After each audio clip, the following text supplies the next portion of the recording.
पहले दोस्तों हम कुछ ग्लोबल अपडेट्स को चेक कर लेते हैं कि ग्लोबल मार्केट में क्या चल रहा है, क्या सीन बन सकता है मंडे को। तो पहली खबर आती है जिसमें आप सिंपली नोट कर सकते हैं कि सऊदी अरेबिया ने पाकिस्तान के साथ में और साथ में तुर्की के साथ में कुछ जॉइंट डिफेंस अग्रीमेंट किया है।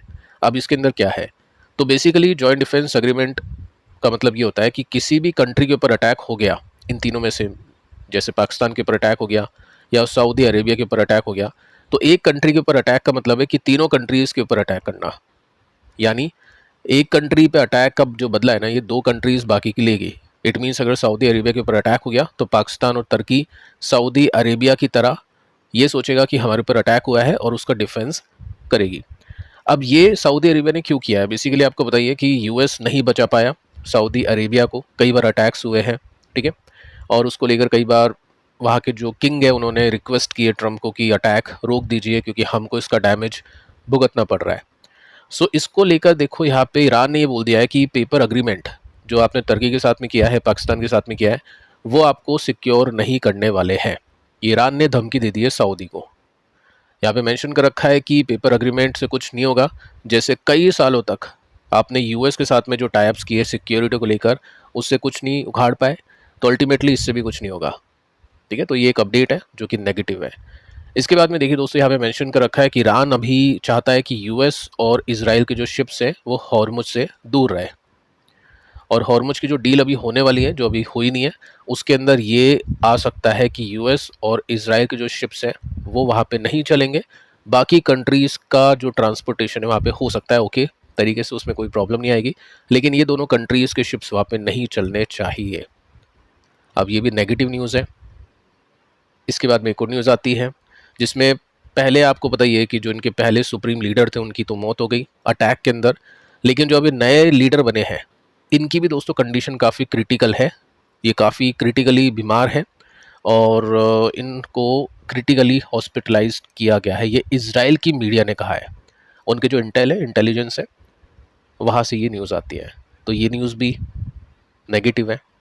साथ में आगे चलते हैं और अभी भी दोस्तों आप देख सकते हैं कि हाई लेवल अप्रूवल पेंडिंग है ओमान की जो डील है ईरान के साथ में, उसके अंदर।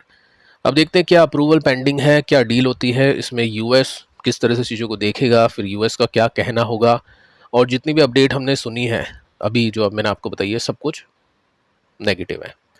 अब यही एक रीज़न होगा शायद क्रूड का जो अनयूजुअल मूवमेंट हमने देखा था कि एकदम से स्पाइक आती है, कोई ट्वीट ना कोई न्यूज़ थी।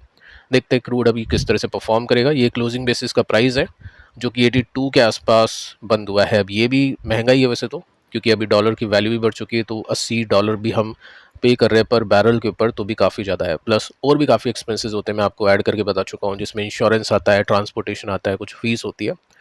अब ये जो डॉलर है ना, ये मेरे हिसाब से अगर ये सब सिचुएशन अगर सही है, जो डेटा हमने देखा प्राइस एक्शन का क्रूड के अंदर, क्या वो सही है?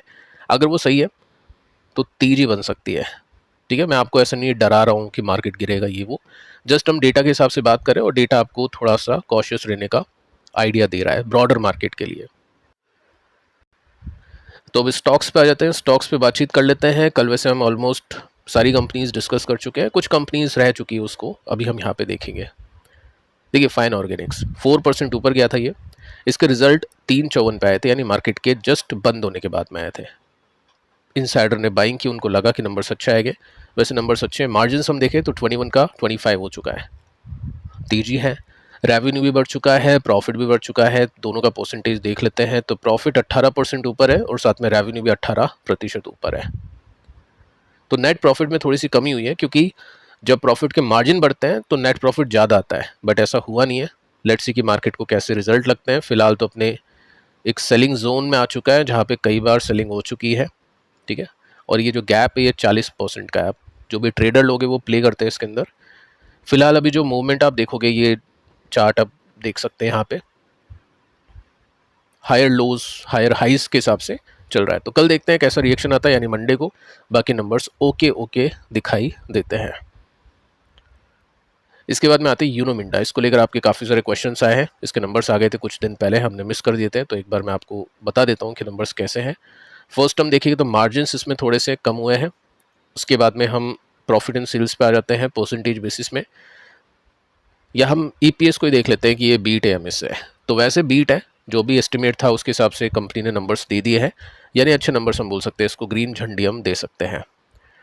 अब देखिए वीकली चार्ट आपके सामने है और वीकली चार्ट के ऊपर पहला स्विंग यहाँ पे बना था, सेकंड स्विंग क्या ये बनेगा? अगर बन जाता है तो 17% का गैप इसमें रेसिस्टेंस में दिखाई देता है। एक अच्छी कंपनी है, ऑटो एंसिलरीज के अंदर काफ़ी बड़ा नाम है इसका और अच्छे ग्रोथ के लिए ये कंपनी जानी जाती है। जिसके पास में है या जो रिसर्च करता है उसको पता है इसके बारे में। केन्स, सो फाइनली कल क्वेश्चन आ रहे थे आपको, मैंने ये अपडेट दी नहीं थी केन्स की, इस बार अपन इसको चेक कर लेते हैं। एफ.एन.ओ बैन आप यहाँ पे देख सकते हैं, जिसका कोई इम्पैक्ट होगा नहीं अगर कोई इन्वेस्टर है उसके पोर्टफोलियो के अंदर। देखो फर्स्ट हम देखते हैं कि परसेंटेज में क्या किया है इसने। तो रेवेन्यू इसका 41% बढ़ा था, लेकिन प्रॉफिट इसका 24% घट गया। तो यानी तो यहाँ पे तो लेने के देने पड़ गए, प्रॉफिट तो हुआ ही नहीं, मतलब बढ़ा ही नहीं प्रॉफिट, प्रॉफिट हुआ है लेकिन बढ़ा नहीं है प्रॉफिट वाई बेसिस पे। अब आते हैं हम इसके एस्टिमेट पर। एस्टिमेट आप देखोगे तो 746 था पिछले साल, 564 हो चुका है। मार्केट ने देखो सोचा तो था कि प्रॉफिट गिरेगा इसका, 746 से आप 690 दे दो, लेकिन आपने दे दिया 564 और ये रिजल्ट आया है 6-7 बजे के आसपास। तो नंबर्स तो काफ़ी ख़राब है। रेवेन्यू भी आप देख सकते हैं, चलो रेवेन्यू में अच्छा कर दिया इसने, 8.66 की एस्टिमेट थी 9.5 है, यानी प्रॉब्लम चल रही है प्रॉफिट के मार्जिन में। 15%, 15.6, ठीक है, यहाँ पे भी कोई दिक्कत ऐसी दिखती नहीं है। हम एबिटा भी देखते हैं एक बार करके, 1.30 बिलियन, 1.47, ओके। ये टैक्स को लेकर या फिर अदर इनकम में कुछ इतना बड़ा नहीं है या कुछ नेगेटिव होगा, उसके बेसिस के चलते ये इसका जो नेट प्रॉफिट है वो फिसला है। सो अब यहाँ पे दोस्तों कल ही पता चलेगा, यानी मंडे को ही पता चलेगा कि क्या कुछ होता है, क्योंकि एस्टिमेट के हिसाब से हम नेट प्रॉफिट तो गिरता हुआ देख पाए इसमें, और गिरने की उम्मीद थी बट 24% की नहीं थी। लेकिन बात क्या है, मार्जिन वगैरह सब कुछ ठीक है, रेवेन्यू ठीक है, इट मीन्स ऑपरेटिंग प्रॉफिट सही है, जो नेट प्रॉफिट है वो कम आया है, उसमें कई सारे एडजस्टमेंट्स होते हैं उसके चलते हैं। सो नंबर्स में अब कहूँगा कि ख़राब नहीं है, नंबर्स इसके सही है। रिएक्शन देखना पड़ेगा कि मार्केट को कैसे रिजल्ट इसमें लगता है। सो चार्ट दोस्तों आपको यहाँ पे स्क्रीन पर दिखाई देगा, ये हम इसको थोड़ा सा एडजस्टमेंट कर लेते हैं इसमें। देखो ब्रेकआउट यहाँ पे मिल चुका था, एक गिरावट हमने ये देखी थी, इसका रेसिस्टेंस हमने ये देखा, इसको तो ब्रेकआउट मिला नहीं, लेकिन जो अगली गिरावट थी उसका जो रेसिस्टेंस था यहाँ पे, इसको ब्रेकआउट मिल गया था इजीली। अब ब्रेकआउट के बाद में क्या होता है, नेक्स्ट रेसिस्टेंस की तरफ जाने की कोशिश होती है, वो स्टॉक कर रहा है। तो मार्केट को अगर नंबर्स पसंद आते हैं जो कि सेल्स के हिसाब से सही है, मार्जिन के हिसाब से सही है, तो यहाँ पे अगला रेसिस्टेंस अभी फ़िलहाल 22 तो नहीं, इसको थोड़ा सा हम चेंज करके देखेंगे तो ये 16% के गैप में दिखाई दे जाता है। सो आपको दोस्तों क्या लगता है कि रिजल्ट कैसे लगेगा मार्केट को, क्योंकि दोनों चीज़ें हो सकती है, कमेंट कर सकते हैं आपको कैसे लगे रिजल्ट इसके। अब देखिए एक कंपनी है जिसको लेकर कल से कमेंट आ रहे हैं, सीमेंस एनर्जी इंडिया लिमिटेड, एनरिन करके इसका नेम है स्टॉक की भाषा में बोले तो। 12% की तेजी इसमें कल बन गई थी। रिजल्ट का इम्पैक्ट है, प्रॉफिट आप देखोगे तो ऑलमोस्ट डबल हो चुका है। परसेंटेज में देखते हैं, मार्जिन्स भी देख लेते हैं, 19 का 23% हो चुका है। एनर्जी कंपनीज़ में तो वैसे भी अभी चल रहा है माहौल, अच्छी तेज़ी है। जिन कंपनीज़ में स्ट्रॉन्ग मोमेंटम है, नंबर्स का, टेक्निकल्स का, वहाँ पे पैसा बनेगा। बाकी जो कंपनीज़ ठंडी पड़ी हुई है जैसे एनटीपीसी, ग्रीन एनर्जी, इस तरह की कुछ कंपनीज़ है, अभी केपीआई ग्रीन भी अच्छा नहीं कर पा रहा है, तो इनमें अभी ट्रबल रहेगा। रेवेन्यू 40%, प्रॉफिट 69%, और इसमें मार्केट कैप देखो कितना ऊपर जा चुका है। ये थोड़ा सा ध्यान रखना कि मल्टी बैगर बनने की प्रोबेबिलिटी ऐसे में थोड़ी कम हो जाती है, बट रिटर्न्स आ जाते हैं अगर आपने अच्छे नंबर्स दिए तो। 85 का पी है, मार्केट को नंबर्स पसंद आए हैं। सेकंड आप क्या कर सकते हैं, इन कंपनीज़ में वैल्यूएशन वैसे तो ज़्यादा ही है, देखो एनर्जी की कंपनीज़ में एबीबी नंबर 1 पे है मार्केट कैप में, वैल्यूएशन पे सबसे महंगी कंपनी हिताची है। इसके लिए भी क्वेश्चन आया है, देखो नंबर्स मैं आपको बता चुका हूँ, हमने बात भी की थी कि क्या होगा ऊपर या नीचे, तो प्लस में गया था स्टॉक, तो मार्केट को नंबर्स अच्छे लगे। और एक स्विंग का मूव अगर इसमें आता है, ब्रेकआउट आता है, तो मैं डिस्कस करूंगा, बाकी आप खुद से चेक करिएगा चार्ट के अंदर। सबसे सस्ती कंपनी के ऊपर स्टडी करनी है तो ये आपको सीमेंस दिखाई देगी, जो कि 50 के पीई पर है, तो इसको चेक कर सकते हैं आप। बाकी एनर्जी का चार्ट मैं आपको बता देता हूँ, ब्रेकडाउन यहाँ पे किया था, इसके बाद में एक नेगेटिव ट्रेंड के हिसाब से स्टॉक चल रहा था, ये सपोर्ट टू रेसिस्टेंस। अगर ये ब्रेकआउट कर देता है तो अच्छी बात है, नई हाइज के लिए हम रेडी हो सकते हैं क्योंकि नंबर्स मार्केट को अच्छे लगे हैं।